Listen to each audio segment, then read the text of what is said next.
Harry has cut a lonely figure attending an Invictus Games event in London held just 4.8 kilometres from King Charles' garden party at the same time. Let's bring in royal commentator, associate editor of The Telegraph, Camila Tomin. Camila, good morning to you. 4.8 kilometres, but it may as well been a world away. Yeah, we call that 3 miles, but you can stick with your kilometres. I mean, they are a world away, aren't they? He's at St Paul's Cathedral, just down the road from Buckingham Palace, where the King and Queen are putting on their first garden party of the season. The sun actually shone in London today, which is a first for this entire year. And there wasn't a meeting. And there's been a bit of confusion, Carl, about exactly how this played out.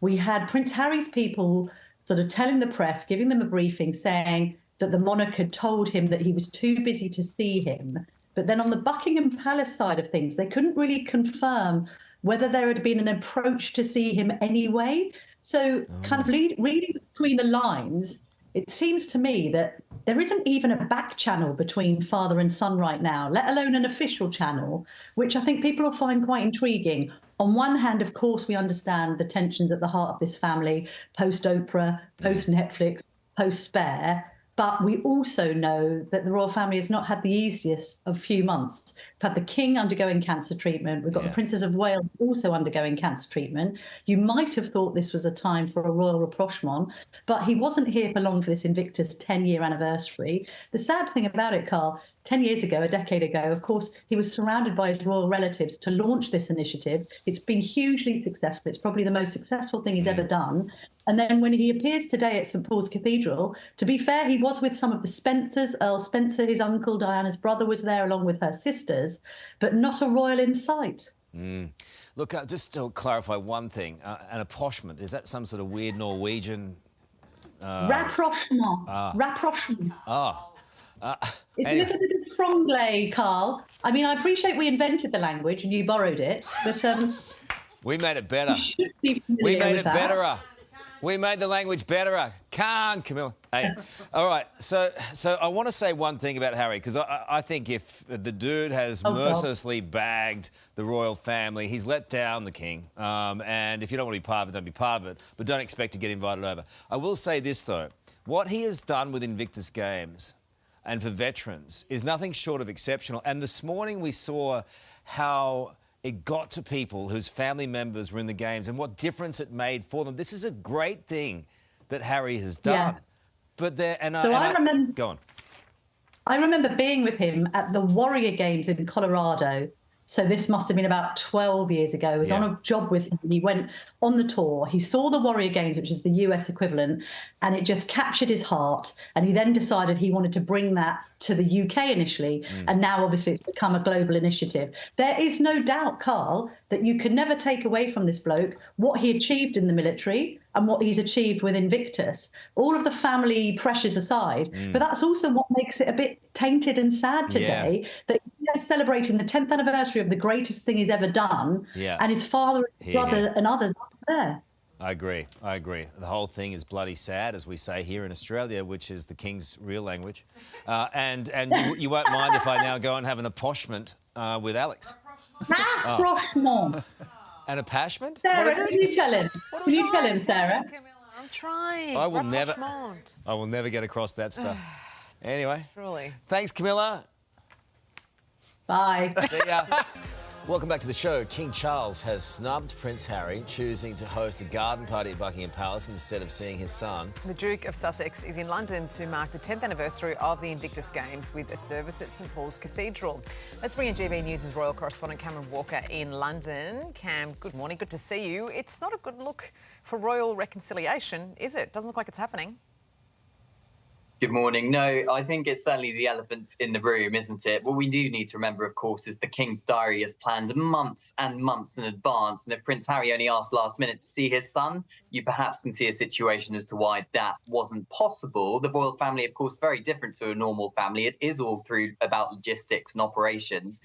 But come on, I think a lot of people are thinking, okay, you've got cancer. Is there not 10 minutes in your diary, even for dinner, to see your son? That's what some people perhaps would say. But the king was busy because we saw him out and about. You're seeing these pictures here of the garden party at Buckingham Palace, which he hosted alongside the Queen and some other senior members of the royal family. And Prince Harry himself was very busy at the Invictus Games 10th anniversary service at St Paul's Cathedral, where I am. But it's just distracting from the whole point why Prince Harry was here, which was celebrating veterans and all their achievements. So it's a real problem for the royals. Well, I think, I mean, no one knows how you're going to feel when you've got cancer. And but I do know one thing, that stress in any way, shape or form you want to avoid.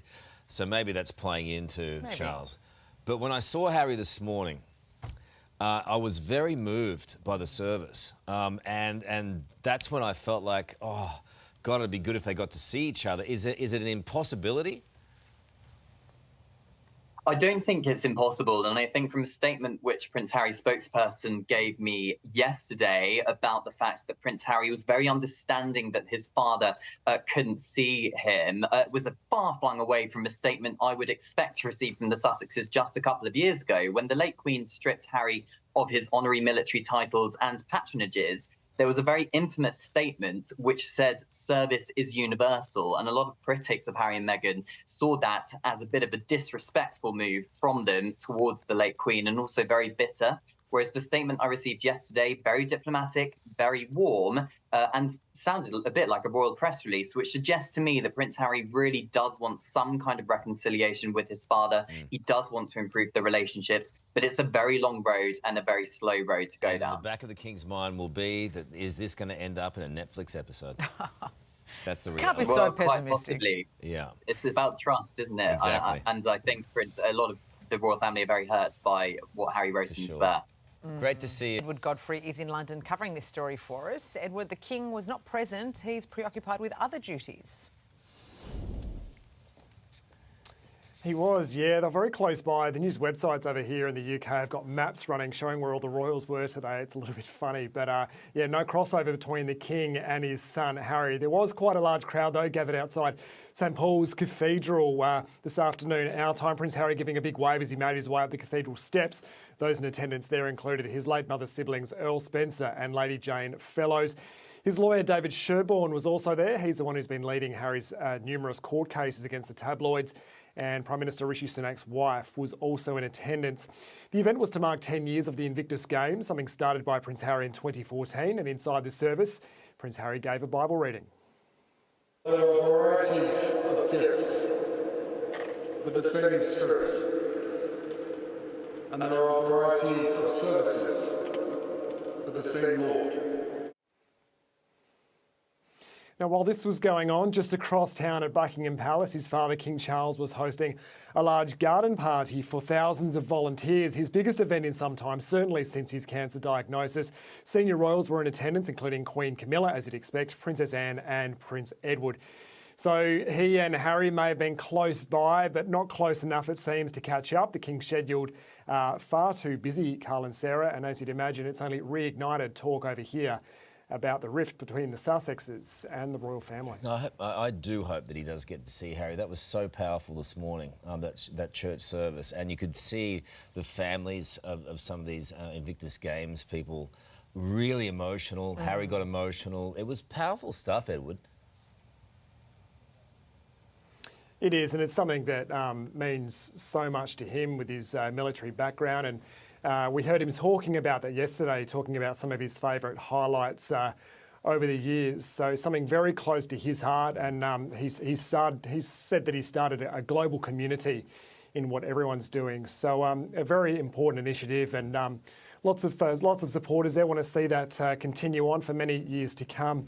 Harry is here, still in London this evening. He's expected to leave tomorrow, we believe, where he'll be joined by his wife Meghan, who's back in Los Angeles. They'll be heading to Nigeria for an Invictus Games event there. All right. It's certainly a great thing he's done with Invictus. Yeah.